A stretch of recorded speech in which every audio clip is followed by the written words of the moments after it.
joining the call right now. So I'm going to do something. I'm going to step forward 2 slides and just ask you a question, and then we can get everybody up to speed. So let me just kind of do that. I'm going to ask you a question just to make sure that, and then we can kind of go back to that. But here's a question I asked, and I've been speaking to bunches of recruiters around the country in this last month. I asked them this question: how do the best people in any function typically find their job? This is the top 10 to 15, maybe top 20% find their jobs. Do they find it through networking, a referral from somebody, through a trusted recruiter, or getting promoted, or do they respond to an ad or take a cold call from people they don't know? So just put A or B down, and I'll use that as the setup for this meeting here when we get a few people here. So far we've got a lot of A's, right, JJ? It looks like I can't even keep track of them. Yeah, I don't see one B yet. Well, okay. Well, we've actually, so let me kind of now go back to suggest, what I want to talk about is how you find these people. If that's how good people find jobs, we got to figure out, well, let's understand what it would take to engage with them in that methodology. But I want to kind of, I'm going to step back. I'll start at the beginning now. But so here's what I want to talk about. Number one, what's going on in the marketplace? We did a big survey with LinkedIn, 18,000 people, a couple thousand in the U.S. I'll kind of highlight what we've seen for the job market for professionals. Also want to kind of set the stage for what a talent strategy for passive candidates would be, what it looks like. I'm going to contend that most companies want to hire great people.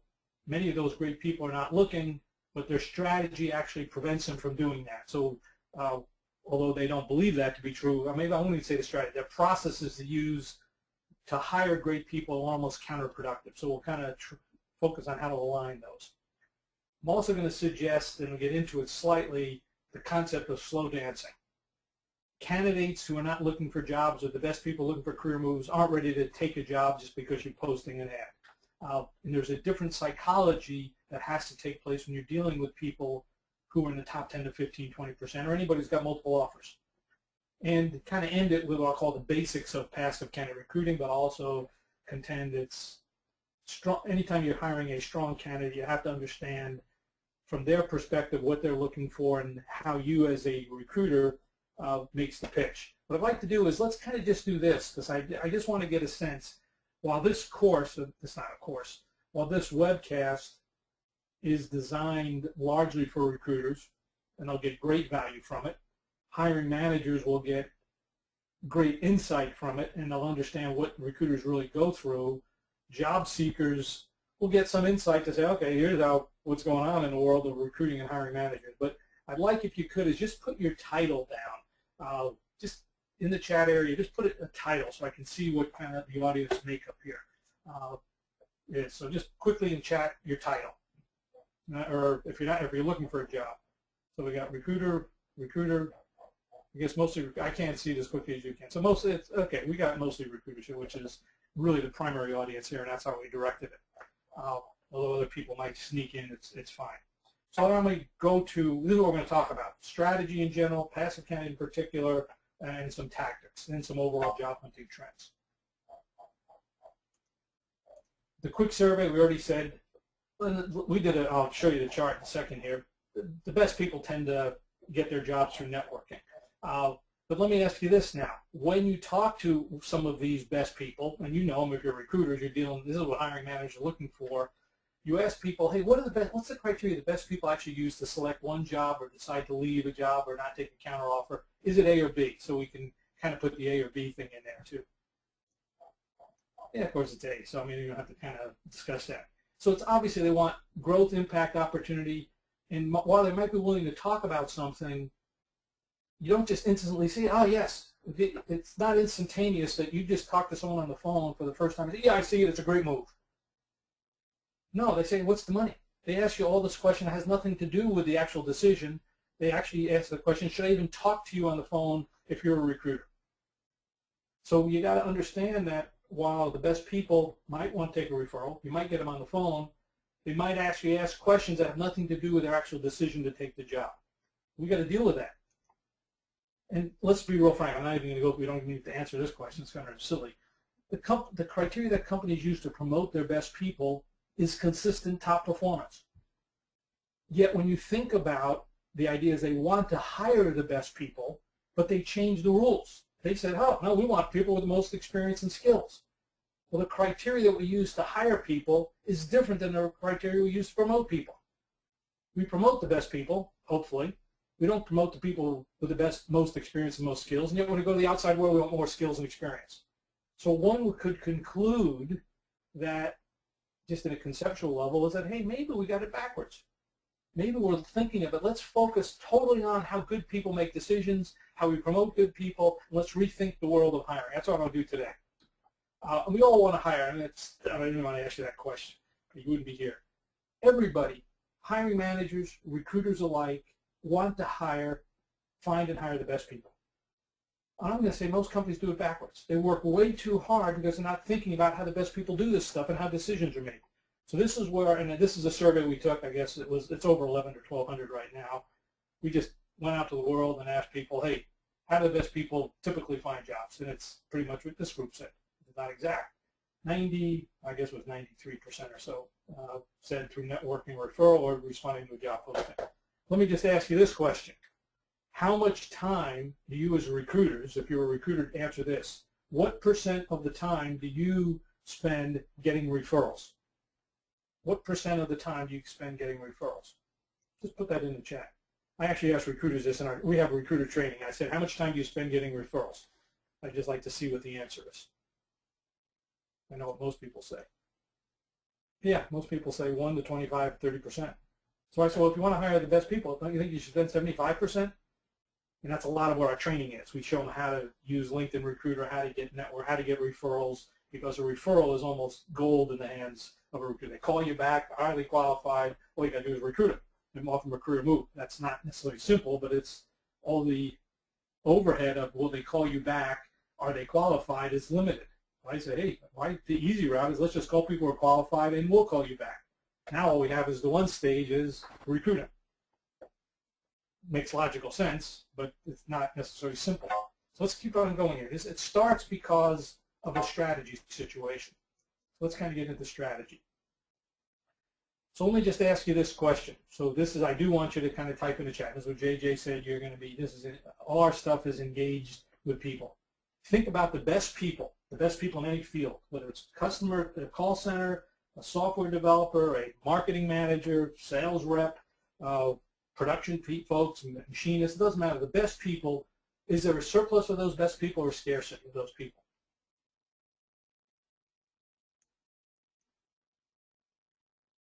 So now we got a scarcity situation. We got the best people want to be networked. And I'm going to contend those two things set up the stage for a strategy. When you think about the decision-making process in hiring and recruiting, there's really probably 4 steps. The having step, which is what people have on their resume and all the skills and experience we require. This is what people have. Resumes have it, and job descriptions have it. The getting decision is, hey, what do I get if I took your job? And what are you going to give? So I should call it the give and get. A lot of discussions, you get someone on the phone, what do you want? I want this amount of money, and this is what we can give you. And a lot of filtering goes on with what companies are going to give and what the candidate's going to get. I'm going to get a title, a location, a compensation, and if they don't fit, well, obviously they don't fit the having criteria, they're eliminated. If they don't fit the getting, they're eliminated. But when you start thinking about how top people, which we've already done through the survey, make decisions, it's what they're going to do and what they're going to become. The doing is, hey, this is my job. I'm going to do it with these people. I like these people. I like my manager. I like this company. I like this whole platform. This is a cool business opportunity. And if I do it well, I can become better because this company's cool and it's great and it's going to do this stuff. Yet, most of us filter in this left to right fashion of, hey, you have to have the skills before we can even have the discussion.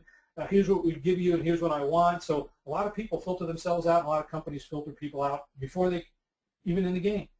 And yet there are plenty of great people who can do this work. I'll even make this general statement. The best people have less experience than the average person. That's what makes them the best. The best people get promoted more rapidly. The best engineers get assigned tough projects within 1 year. The least best engineers never get assigned to tough projects. because they're the best engineers, they might get put on a project, they might start making more money. So when you start thinking about what people do and become, the best people generally have less skills and experience. But the idea that I make the statement is when you think about a strategy, if you're in a scarce situation, you want to go after the best people, you can't use a left to the right strategy. That's model-based. That is, if there's plenty of good people, you can use it. I believe it's demeaning, but you can still use it. Hey, let's weed out the weak. And I think Google clearly had a weed out the weak process. You got 1,000 people apply. It didn't matter which 5 you hired. They were all good. But if you're not in that situation where you have a surplus of great people, this is going to backfire. A surplus strategy is left to right. Weed out the weak, and you hire the best person who applies. A scarcity strategy is backwards. You want to attract the best people, emphasizing what people can do and become. The getting is negotiable. The having, if they're really good, they'll have enough skills. My contention is if they can do the work, they have as much skills as they need. Don't compromise and do, hey, you got to build a platform to accomplish a certain set of requirements, and you got to do it in 6 months. Well, if they can do that, they have exactly the right skills. Well, let's excite them by what they're going to be doing. So and I say, having has no predictability with respect to all having does is preclude you seeing some best people.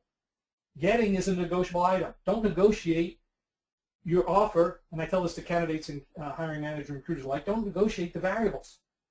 Money can be raised. That's why I had the bridge there. You can raise the water, lower the bridge, or raise the bridge, lower the water. That was the drawbridge I had there. But so when candidate tells to me, and I see Adam's name here, when Adam calls me up and says, Lou, I'm interested in your offer, but what do I get? What's the comp? I don't want to spend my time without knowing the comp. I said, Adam, let's be real frank. If this job isn't a career move, it doesn't matter what the compensation is. On the chance that it is a career move, let's have a 5 or 10 minute discussion, and we'll see if the financial package makes sense. So the idea is you have to bridge the gap. You as recruiters have to get away from negotiating the variables before they know what the offer is. And recruiters and candidates alike have to do that. Focus on the doing, emphasize the becoming. That's a scarcity model. It's right to left. We have 2 issues we have to do with that. We have to dance. This is part of the slow dance. We got to get hiring managers to get off their duff and say it's not about doing, it's about having.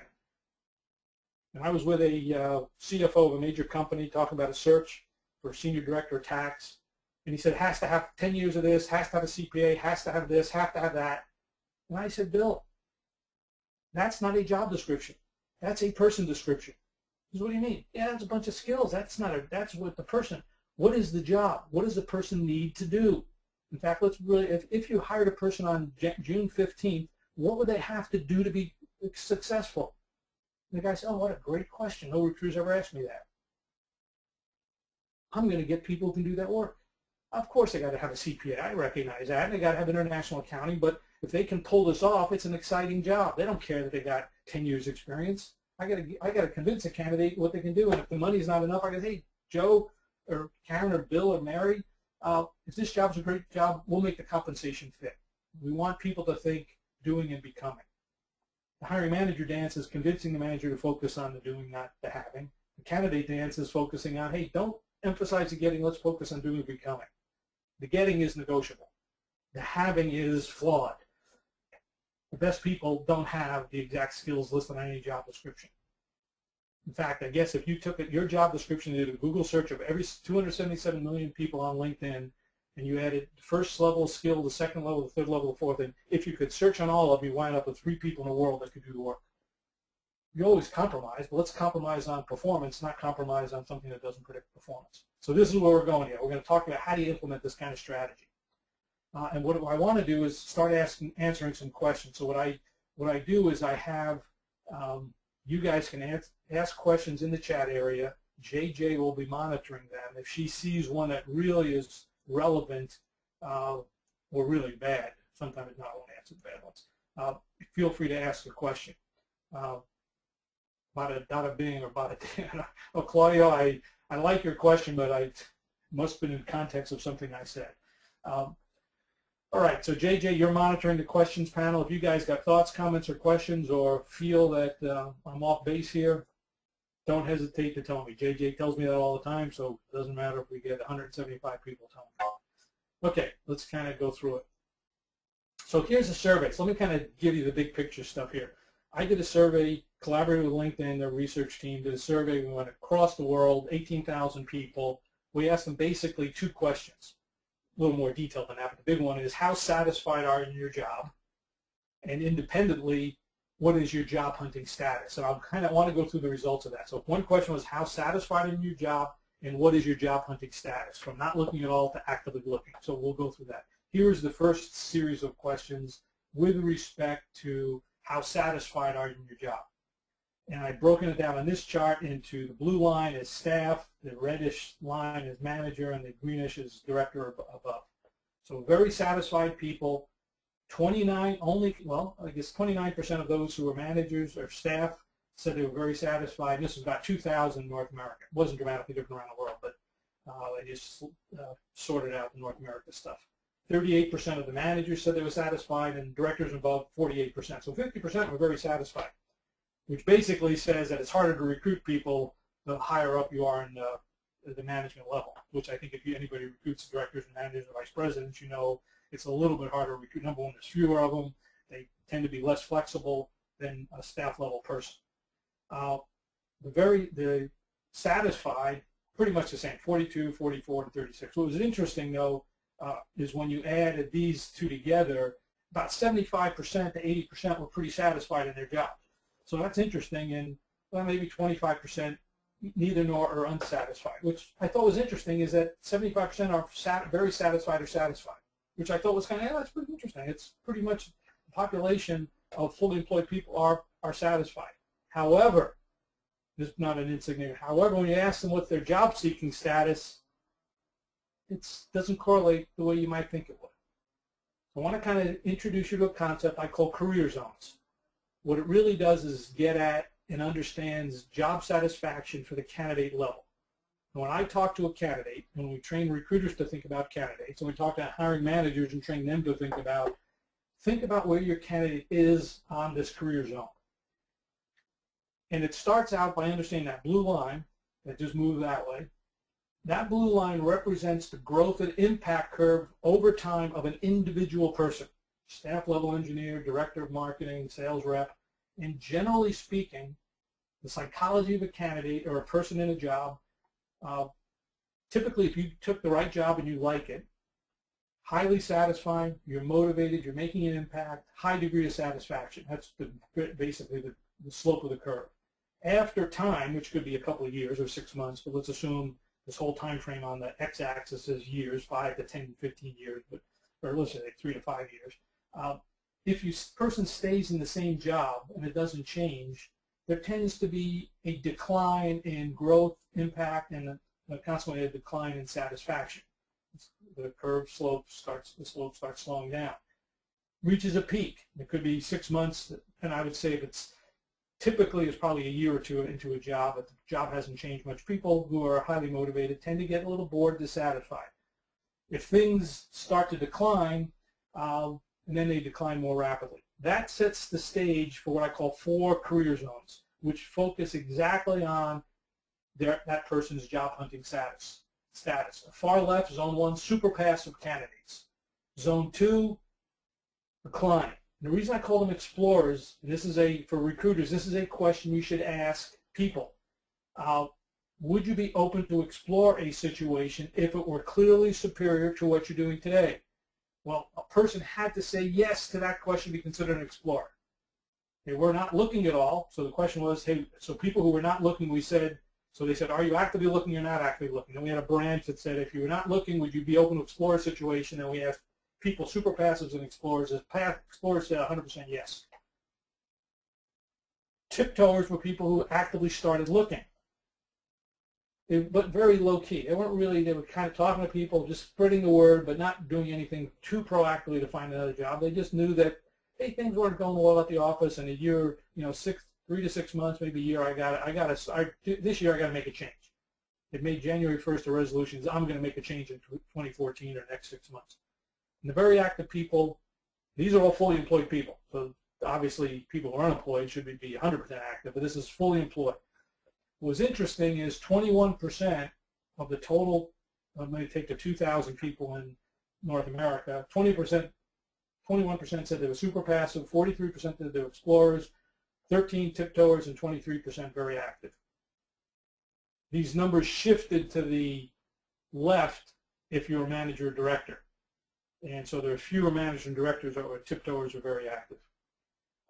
However, even super passive people, half of those people said they would talk, but they were not the least, but they would talk, at least for networking. But hey, if you had something extraordinary, yeah, they'd consider. Half of the super passive said they would take a look at it. So that's only 10% wouldn't look at a job.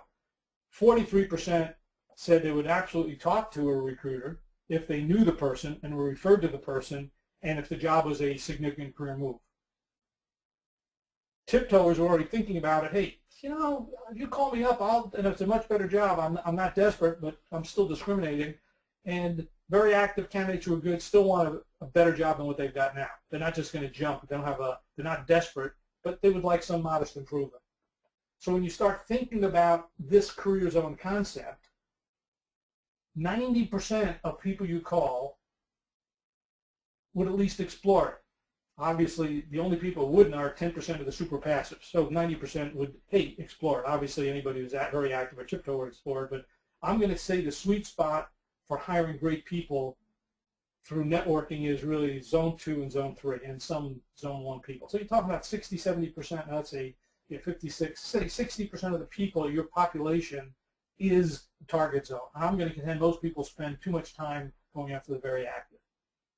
And if the person's in high demand, you can assume that the very active is even lower than that. So this is an interesting curve to combine. This looks at job-seeking behavior. Now I want to combine job-seeking behavior with satisfaction.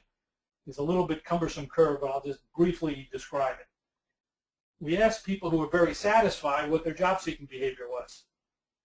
45% said they were zone 1 passives. 55% said, no, I'd be engaged in a job. 44% said they were explorers. 3% said they were tiptoers, and 8% said they were very active. So even though they were very satisfied in their job, 8% said they would leave and were looking for another job, obviously because the long term is not there. So and if somewhat satisfied, hey, I like my job. But 91% of the somewhat satisfied said they would be open to look for something else that was better. So when you start thinking about job satisfaction, doesn't correlate highly with job-seeking behavior. That's not to say that it's not important to track satisfaction, just to say that, hey, if you're a recruiter, you just got to figure out how do I maximize improve that person's satisfaction, give them a better career move. And I'm going to contend it's based on folks know what they can do and become. And if you don't know what a person can do and become, and you're just working off a job description that has lists of having and skills and requirements, and you're focusing people on what they get, you're missing the mark on the people you actually want to hire. That's really the purpose of this whole call and this whole concept and our whole training program is if we want to go after the best people, you got to get referrals, you've got to understand what the job is, you've got to be able to present people in the logical case study, hey, this job could be a significant career move and improvement for you. JJ, any questions at all? I don't think I see any, but are there one or two? I think Claudia might have something there. Yeah, there are a couple of questions. On that job-seeking trend, is there an amount of time that's average that somebody spends in those zones before you consider them a job hopper and that becomes a negative thing? Well, I think that's a great question, but I think you really combined 2 or 3 questions there. Generally speaking, the more complicated, let me restate that. Generally speaking, the more complex the job and the more challenging the job is, people will stay longer. What I did, and I learned this chart my first day, my first management job when I actually worked for a living was manager of capital budgeting for a big automotive operation in the Midwest. I was put on the MBA corporate recruitment program. And what we used to tell people is, and our company was boring, industrial, but we said, hey, we could keep you on the steep part of the learning curve. And they said, if you go to IBM or Ford, and those are our big competitors, or Procter & Gamble, you're going to be on this kind of a curve, and before you get promoted, it's going to be somewhere 2 to 3 years later. You come with our operation, we can get you promoted pretty quickly. Well, it was a pretty convincing case because I had been made manager a year after I got my MBA. I was 25. My boss was controller of a billion-dollar group, assistant, I guess he was controller. He was 28. So we were really thrown in over our heads, but we really offered people significant opportunity. So I use this concept of finding out where someone is and then offer them something significantly better.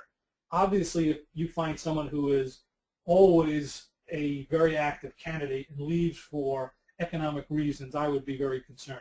I like people to change jobs for career reasons, and generally speaking, it's 6 months to 2 years where they're passive. And most people, I talk to a woman last night, she'd been promoted 3 times. She's now a VP, but she said nobody wants to change anything. So that was her frustration. I'm a VP, I got a big job here, but I'm going to spend more time convincing people to do stuff than doing stuff. She just didn't want, that was the frustration part for her, but she still had a big job. I don't know if that was a good answer, Claudia or not, but the best I can get. Let's keep on moving, JJ, and we'll come up with some more. What I tell people, if this is the market, if you're going after passive candidates, or let's just not say passive, if you're going after the best people, and many of those people are not very active, you've got to really recognize that your sourcing and your recruiting should be split. I like what I call the 50-30-20 sourcing program. 20% of your effort is going after active candidates, having compelling offers, compelling job descriptions, make sure your postings are attractive and visible, and you'll get people to the top of the list. 30% of your effort should be against going tiptoers. Tiptoes you can get through your employee referral programs. So I really like aggressive employee referral programs. And 50% should be going after tiptoes who just entered the market, and you have to go out and you got to build a deep network. You can get tiptoers through your very proactive employee referral program, where you rather than say to your coworkers, hey, who do you know who's looking? You say, who's the best in this class? That's one way to do it. Even more proactive is, hey, I just identified 3 people in your network, and LinkedIn Recruiter gives you this tool. I'm not selling LinkedIn Recruiter there, but it's a phenomenal tool for that. I can look at my connections and search on them, and rather than say, who do you know was great, I can pre-search people. Hey, what do you think of these 4 people? And I can send my coworkers those 4 people. And say, what do you think? So now I can get a pre-qualified warm referral almost automatically. So I think 50% of your effort should be doing that, which is calling the tiptoers that just engage, become tiptoers and explorers. And one of the questions I ask, and I tell recruiters, this is a great question you can ask, is when you start talking to candidates, just ask how long they've been looking.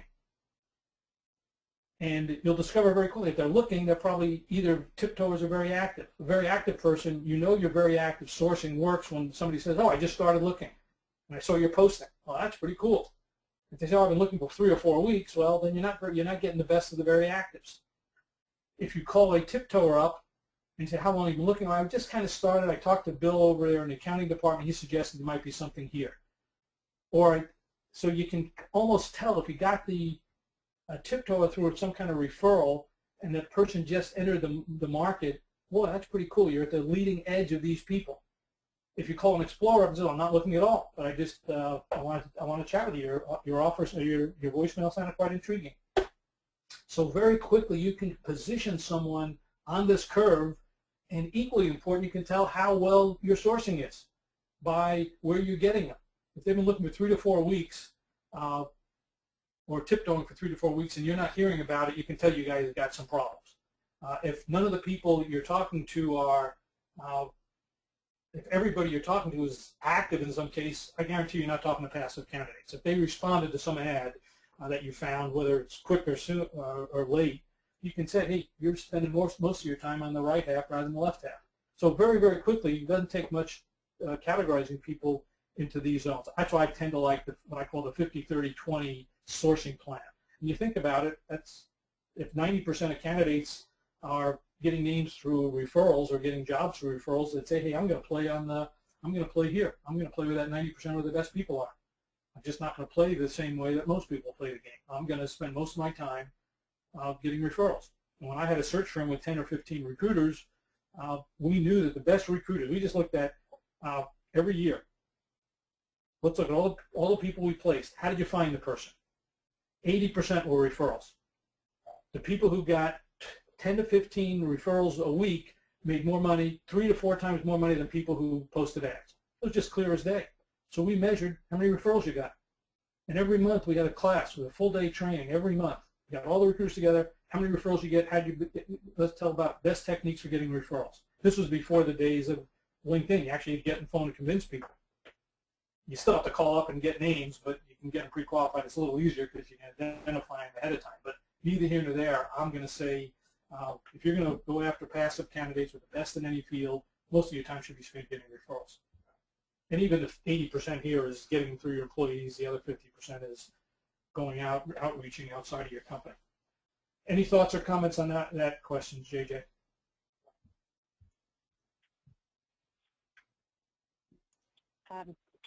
No, not right now, Liz. Well, I see one. Did the survey cover how candidates prefer to be contacted? Yeah, for example, I called a person up who I said, hey, I was speaking with Brad. He suggested I give you a call. Not that you were looking, just that I had to network with you. That was a voicemail.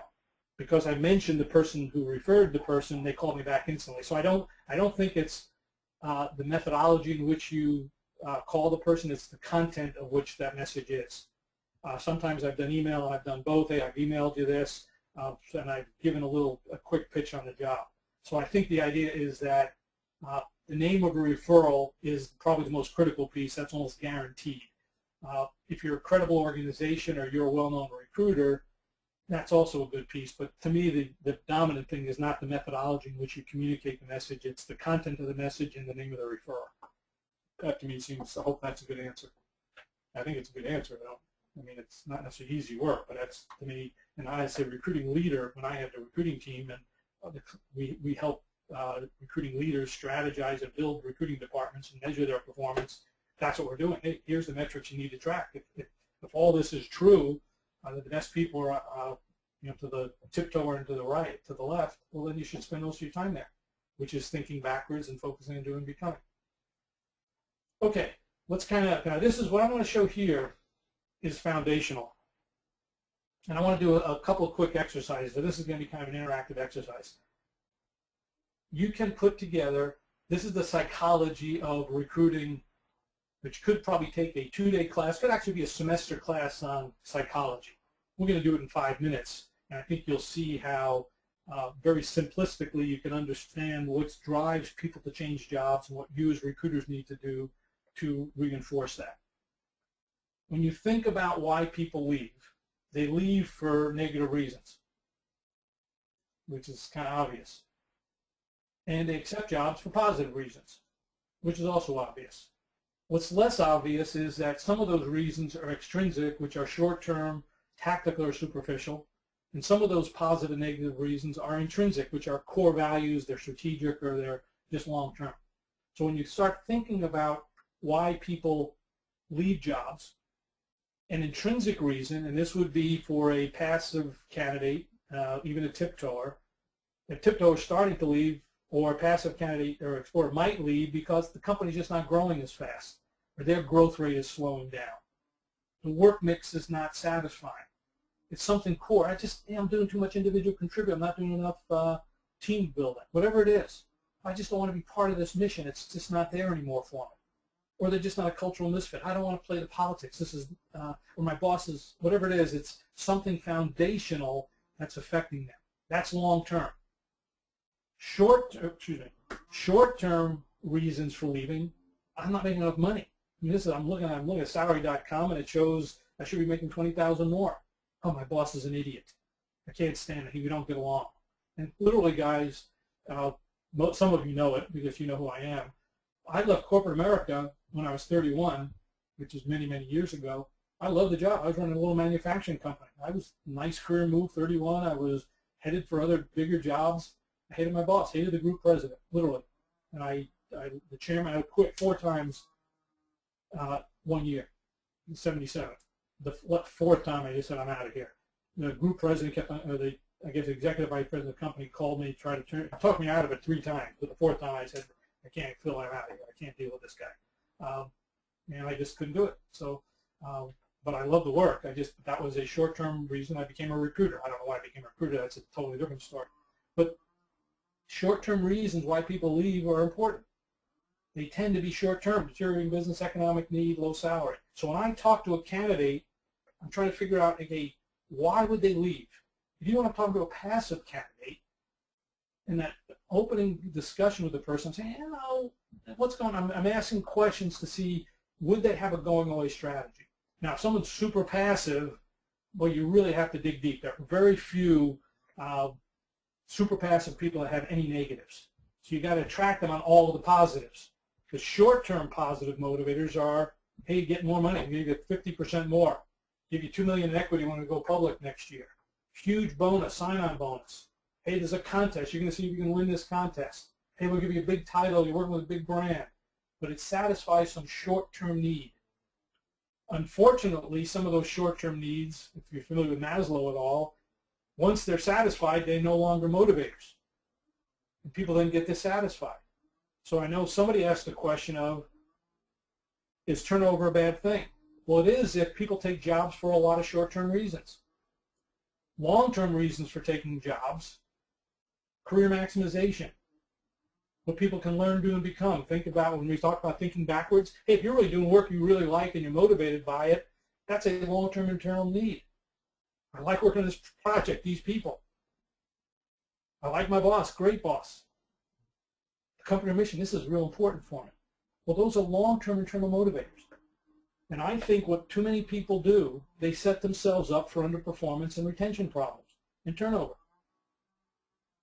People leave jobs for negative reasons, both short and long term, but mostly when you ask why people who have some excess turnover, why did they change jobs, it's because they took them, just listen, why did you change jobs? Oh, it sounded great. Why are you leaving? Well, the career wasn't what I thought it was.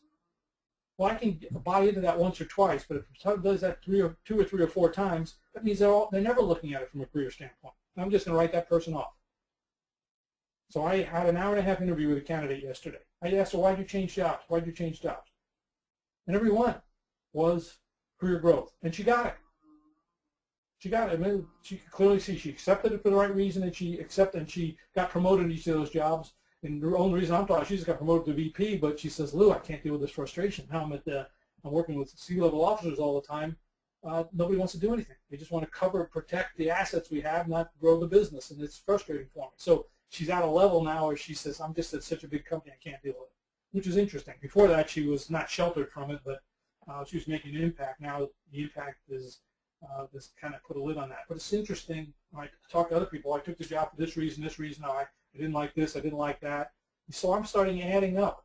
When the negative reasons overcome the positive reasons, so just think about this from our career zones. When all the stuff on the bottom overwhelms the stuff on the top, people become active, tiptoers or not. That's why when you look at why you have a decline, it's because the bottom is greater than the top. When you look at passive candidates, particularly super passive, the top overwhelms the bottom. Super passive, there's no bottom, it's just all top, so they're not going to look. Pretty hard to recruit someone who's no bottom. When you think about an explorer, you ask a question to an explorer, would you be open to explore a situation if it was clear superior? And they say, yes, I would. But what most recruiters do is then sell them a job. That's not what they said. They said, I'd be open to explore a situation. So my first reaction is, well, great, let me tell you a little about yourself. I'll tell you about the job, see if it's there. But I'm in my own mind trying to figure out what would be causing this person to leave. Why would they even say they'd be open to explore? I have to figure that out first before I give them my pitch. Why would you sell something to somebody when you don't know what they want to buy? But the fact that somebody said, yes, they would open to explore it, I said, there's something going on here. That person's growth curve has started to decline. I've got to find that out. Then as I find that out, I say, well, let me describe something to you. That's the process of discovery. That's what I call the slow dance. And I know if I'm going to hire an explorer, I have to focus on this stuff over here. And I don't know if it's going to be the job. What's the probability that the job I have, calling someone who's not looking, filter them on skills, filter them on getting, is going to be a fit for this? That's pure random luck. Well, as far as I'm concerned, recruiting isn't random luck. I'm going after people who are, I'm not going to call anybody who's not pre-qualified because I get referrals. I'm going to get a yes answer from the open explorer situation. I'm going to conduct a discovery call. what's the bottom versus the top? That's why I look at those three charts, or that career curve chart and this chart. That's all you need. That's not true. That's all you need to do. There's a bunch of skills on top of it you have to do. But this kind of lays out where you're going here. And I think most recruiters sell jobs, sell short term, and hopefully they get a job to fit. And then sadly, they filter it all with having and get. So the essence of what I say, let's focus on what people do and become. Think backwards. The getting is negotiable. The having is silly. The best people don't have the skills. The best people can do the work. And quite frankly, you talk to a hiring manager like that, any manager who's in the top half of managers, they say, oh, yeah, of course. It's not a big deal. It's the bottom quartile refuses to do it because they're probably in the bottom quartile managers. I hate to say that if you're their manager, but so be it. So here's what I do. You as recruiters have to know what the doing and becoming is. It's in, I want to ask a question now. And this is a chat. I want people to put this in chat. What do you think, and I know we've all been in situations like this, where you're confronted with a sales rep or a salesperson, appliance, TV, car, service. You talk to someone who calls you up on the phone and at your business and you're trying to sell you something. But the person clearly doesn't know what the product is. How do you feel about a sales rep when you don't know what the product is when you're dealing with somebody? I'd like you to just put that in chat. Just get your reaction.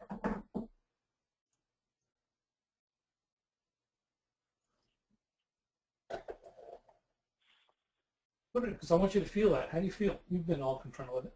You've got a few people. Yeah, you waste my time. You just want to walk away.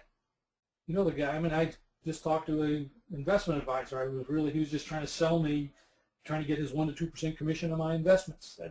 They didn't have any insight with respect to who I was or what I wanted.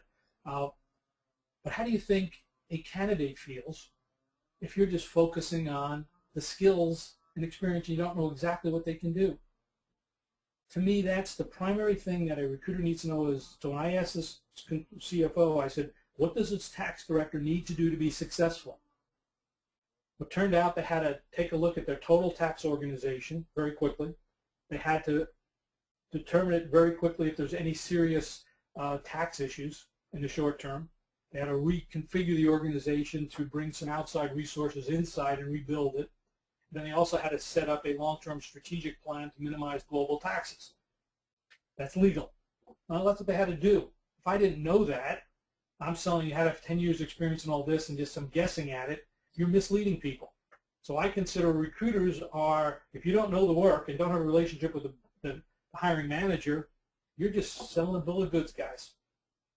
Our training is to focus on the doing and becoming. However, what happens is when you call a candidate up, and you ask, would you be open to explore situations clear superior, candidates always come up with questions. So what kind of, when you call a candidate up, what are some typical objections they have? I'll see if I can answer a few of these very quickly. I did this at LinkedIn a couple of weeks ago. We had about 150 recruiters in San Francisco, and I said, I showed exactly, I said, throw your toughest thing. Don't give me relocation because that takes a half hour to answer, although we could do it. Give me everything other than relocation of a problem that you've heard. I'll see if I can answer it. So this is real time in front of 150 recruiters, hungry recruiters salivating and trying to get blood out of me. So see if you guys can do it. It's a little bit easier when I'm on the phone. So typical objections, candidate ask, what's the money? Okay, so let me go with the money again, but throw some other ones in. I've done this already, so let's assume Amanda has one here, so it's correct. And Jim said, I said, don't ask me about relocation, Jim, but I'll give you the quick answer on that anyway. And let's say 90% of people ask money, even though they said, would you be open to explore a situation that was clear or superior? And you say, great. First off, I don't let them answer the question. My first thing, if I can avoid it, I say, so you asked me, if you said, if I called Amanda up and said, Amanda, would you be open to explore a situation if it were clear or superior? That's my question. The fact that that person said yes means I can ask them another question rather than them ask me a question. So my first question is you can avoid it by saying, great, Amanda, why don't you give me a quick overview of your background, then I'll give you a quick overview of the job, and we'll see if it makes sense to proceed. So my first thing is to prevent that conversation from even coming up. If I say to Amanda, Amanda, would you be open to explore a product marketing position for XYZ company?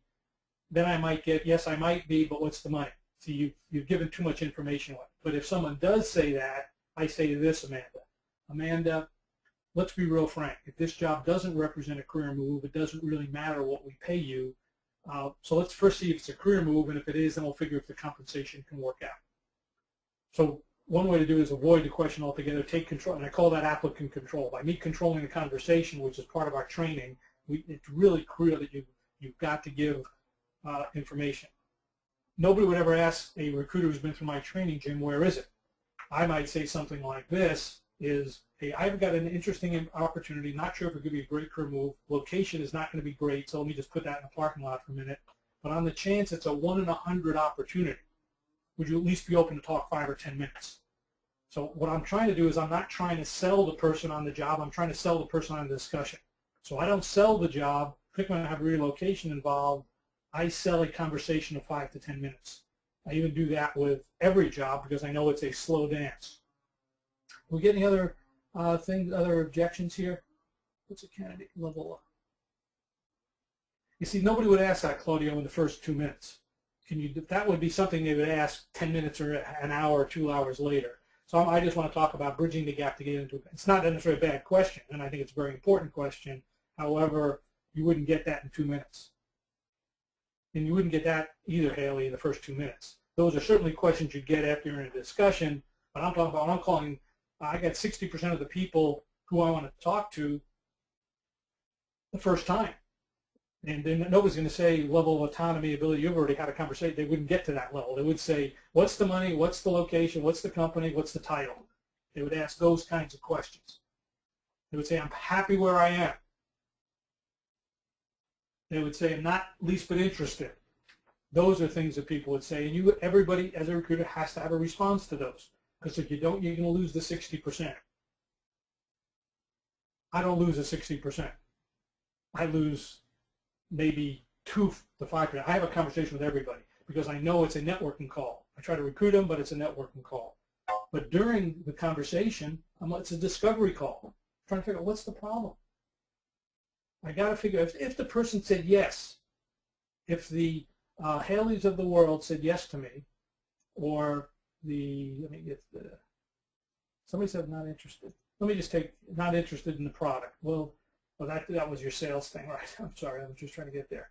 Trying to figure, I can't. Sad to say, I lost whoever asked me about the money. I don't know who that is. Got it. No, never mind. Unfortunately, guys, I'm losing track here of the questions only because I'm using an Apple and it doesn't let me see the questions clearly. Irrespective of the objection that comes up, which you absolutely definitely have to answer. You do have to get to it. One way to easily do it is take control of the conversation. My question is, would you be open to explore a situation with your superior? The fact that the person said yes, too many recruiters then go into, well, let me tell you a little about the job. Do not sell the job. That's not what they gave you permission to do. They gave you permission to have a career discussion. So my next statement, which minimizes most objections, is, so if Claudio says, yes, he would, I say, great. Why don't you give me a quick overview of your background? We'll take a look at your LinkedIn profile. I'll then give you a quick 2-minute overview of the job I have, and we'll see if there's an opportunity, if it really represents a career opportunity. Then we can get serious. I'm not selling the job, I'm selling a 5-minute discussion. You'll get 90% of the people with no objections. Now, you might get the objections after that, but that's a different step. I want to kind of go here. But what I'm doing in that 5 to 10 minutes is understanding a person's problem. And I'm also trying to say, is there a reason I could convince this person to leave, and does my job offer some long-term positive benefit?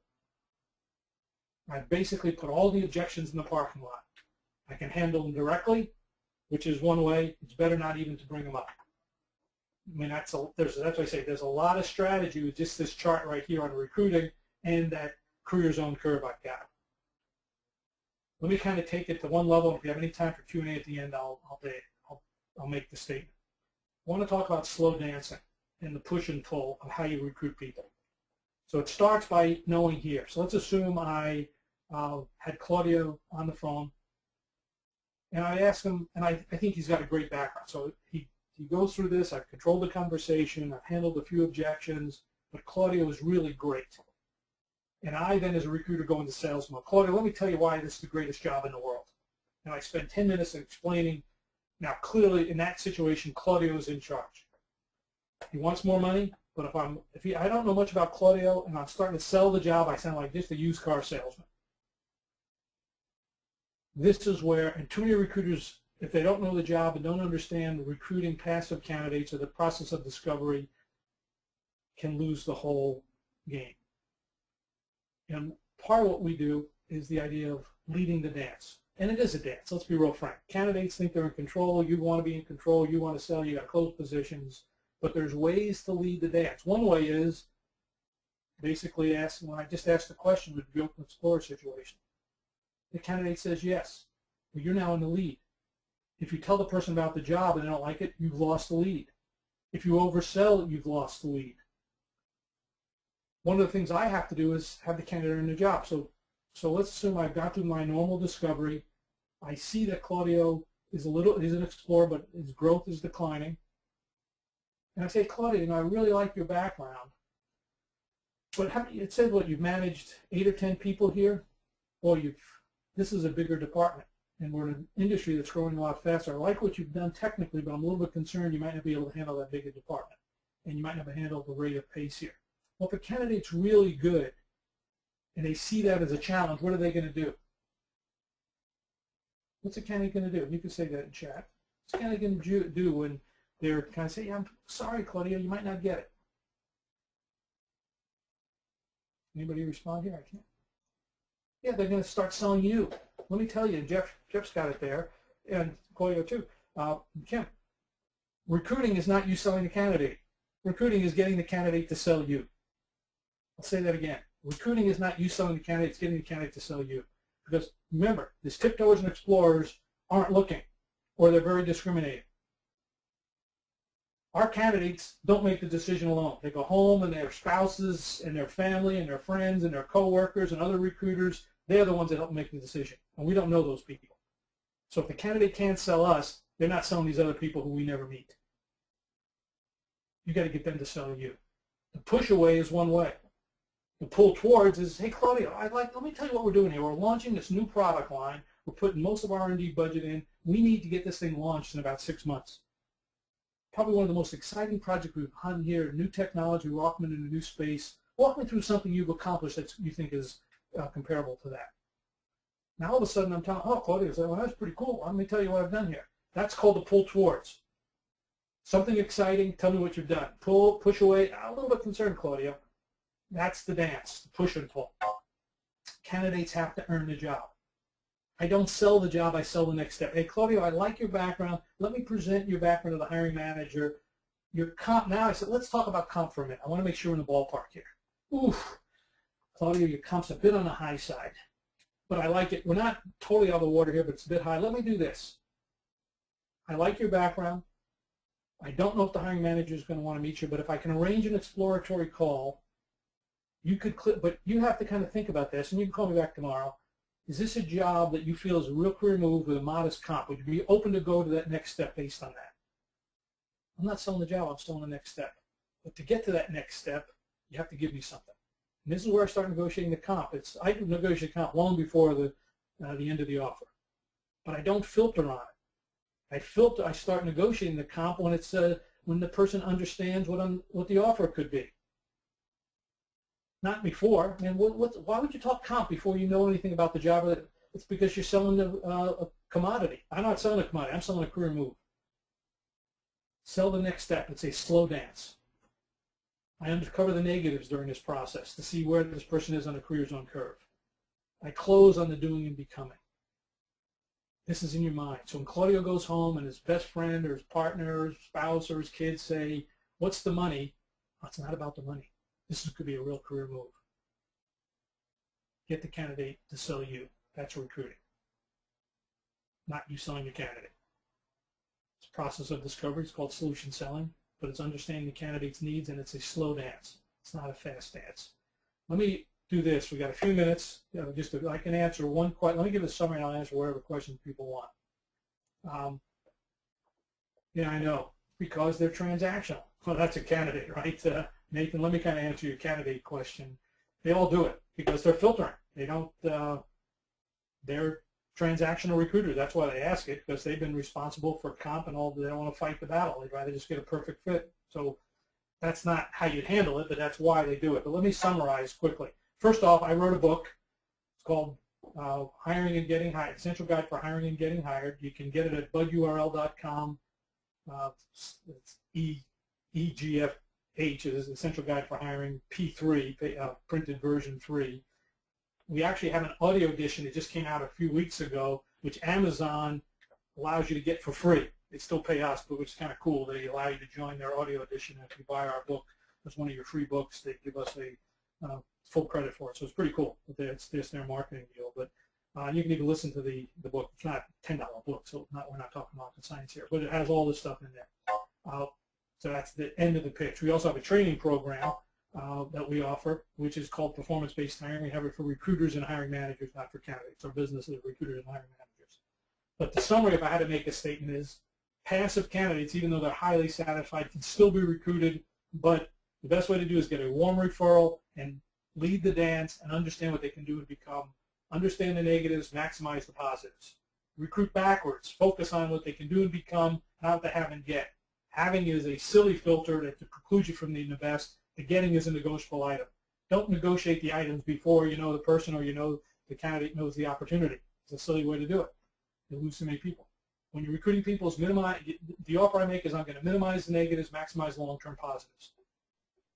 Now, the candidate doesn't know that. That's probably part of the process of discovery, is to find out why is the candidate growth declining, and does my job offer a significant career move that doesn't become a money move. And during the process, if I was interviewing a candidate probably a week before the close, I just say, let's put money in the parking lot. Is this a job you want? And I want the candidate to recite why he or she wants that job. Because I tell them, if this job is just a money move, don't take it. You will be disappointed. If this is a job you want, then we'll figure out where we can get the right comp for you. It's a slow dance. Sell the next step, not the job. We have a training program for recruiters, performance-based hiring. We certify these recruiters. We start next, I guess we have an online training program. The next one starts a week from Friday, May 2nd. We allow talent leaders to audit that. We actually do check. So if you want to audit it, and everybody can sign up. You go to our, just say Lou or info@louadlergroup.com. But you go to our website, you can see what it's all about. Regardless, though, if you're a talent leader, you're welcome to audit Module 1, where we talk about how do you really define the doing and becoming. How do you engage with a hiring manager? How do you tame a hiring manager? How do you define that? Really a critical component of it. Summarized in Chapter 6. So let's do that. I know we have a minute or two left. JJ, maybe we don't have any minutes. Let's take one or two questions if you think there's any there. I always say thank you, everybody else. Thank you very much, guys. Hopefully this was helpful. But I'll take one or two questions if there's some around here. Yeah, Eileen wanted to know how you use this approach if you have a corporate culture or hiring managers that are ultra resistant. Do you have any tips on how to overcome those? Yeah, well, everybody is like that. Well, we're working with a bunch of large companies, well, small and large companies, all have their own culture. We have what we call a proof of concept. Here's where we have a few recruiters go through the training, we monitor their performance, we get the talent leaders and some hiring managers and a VP or so engaged in the program. So let's just look at this process from a quality of candidate, quality of hire, recruiter productivity standpoint, candidate engagement, hiring manager, just track these performance with real metrics. And so the best way to do it is try it out a couple of times as a proof of concept, validate it, have everybody look at it on the lens, and surprisingly, when they do it that way, it's got to get more than just the recruiter do. Now, recruiters can do it one-on-one. We work with a lot of third-party recruiters who their differentiator is performance-based hiring, and they do it similarly. But generally speaking, with a bigger company, we're working with two huge companies that have exactly that problem. But a couple of VPs and a couple of directors have really bought into it because they feel frustrated by it, and they're willing to. It's not expensive. It's just, hey, let's focus on it and see if performance-based hiring works. Let's just take one more, JJ. Great. If you're working for a company that has no reputation or a bad reputation, how can you still attract great candidates? Yeah, I actually, I think it's, when you really think about it, is you got to put the reputation in the parking lot. And I remember doing this. One of my first assignments was a company, I'll just say, Bentley Lab, nobody would know it, made heart valve oxygenators or heart oxygenators. Terrible reputation. But a new company, a new president come in, they turned it around. But in Southern California, the company still had a bad reputation. Well, I had to literally go out to a lot of medical device companies here. I went out and I talked to people and I made pitches and I made presentations. I actually drove a couple of manufacturing engineers over to the company, and they then became my advocates. So I think you have to make the case that it's about the job itself, the impact you can make. And I basically say in a turnaround situation, that's where you can recover. You can get 3 to 5 years experience in a year. So when someone says to me the company got a bad reputation, I say that's exactly why you should look at it, because you got a chance to change that reputation. And here's why I think it's a possibility. So I think you can actually turn that into a positive. Companies that have a good reputation, it's already, the reason it's got a good reputation is because all the good jobs have been filled. You're going to find slow growth. So it's not about the reputation, it's about the impact you can do. And I think that's really the emphasis. Focus on the job brand, not the company brand. Okay, with that, guys, hopefully this was helpful. I look forward to working with each and every one of you. Hope to see you at Recruiter Bootcamp or at some LinkedIn event. I know I got a dozen of them coming up in the next 6 months. Thank you very much, everybody. Hopefully this was helpful. Great. Thank you, Lou, and thanks for everyone for joining us. You'll get a follow-up email in your inbox in about an hour that has an overview of some of the information that Lou talked about here, so be looking for that. And if you have any other questions, feel free to send them into info@adlerconcepts.com. We look forward to having you on future Adler Group webinars. Have a great afternoon, everyone.